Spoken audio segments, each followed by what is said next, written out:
भाइ पो जन्माएर बिर्सी पठाउनु भयो होइन मलाई त सबैले बिर्सिन्छ अरू कस्तो छ आमालाई र त त्यति सन्चै छैन भनेको नि मरिजानु सक्दिन गरी खानु सक्दिन भन्छ कान्छा मेरो दाइ हो नि कहाँ भाइ हुनु र सबैभन्दा लास्टमा मैले कसलाई जन्माएँ भनेर बिर्सिनु भयो सबैभन्दा लास्टमा मैले कसलाई जन्माएँ भनेर बिर्सिनु भएको बिर्सियो नि अब सम्झेर के गर्नु त भेट्दिन त नि कान्छी छोरी त मुटुको टुक्रा हुन्छ अरे म त भनेपछि त्यो मुटुबाट मलाई बिर्सी पठाउनु भयो केको बिर्सी सम्झना त छ नि त देख्नु भेट्नु पाएको त नि अलि पर जान त तपाईँको थुतुनु पनि हेरौँ हाम्रो जस्तो यस्तो थुतुनु हो अब चाहिँ सही सही एकदम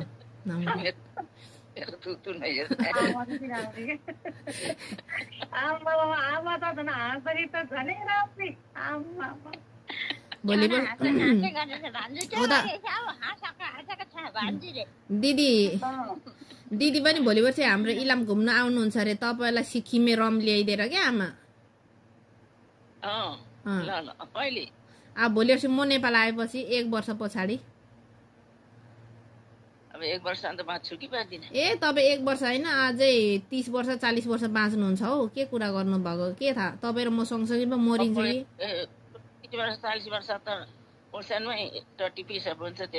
ए म तपाईँलाई डाइपर लगाइदिइहाल्छु नि टेन्सनै नगर्नु अहिले त सजिलो छ त नि डाइपर कट्टु जस्तो हुन्छ लायो फाल्दियो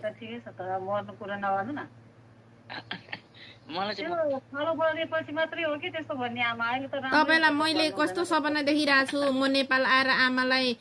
प्लेनमा चढाएर पोखरा घुम्न लैजाउँला कता कता घुम्न लैजाउँला आमालाई भन्ने सोचिरहेको छु तपाईँ चाहिँ मर्ने कुरा गर्नुहुन्छ मरेपछि त पाउँदैन हेर्नु मरेपछि त न रक्सी खानु पाइन्छ न साथीभाइ भेट्न पाइन्छ जासमा त मलाई कतिजना चढाउने भन्दा त म अब कान्छी छोरीले भनेको त मान्नु न के को तल क्याति चन्द्रगढी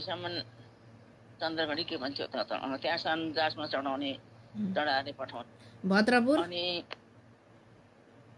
भद्रपुर अनि तल क्याति को भदैले जासमा चढाउने भन्दा नचढ्ने उ त्यो पोखरा जाने ठुल्ठुलो मान्छेहरू पखाटादेखि आगो सल्किएर आएर मरेन मर्ने मान्छेलाई डर लाग्ने हेर्नु न प्लेनमा चढेर मर्छ कि भनेर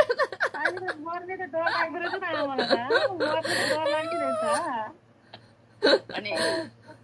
एउटा विदेश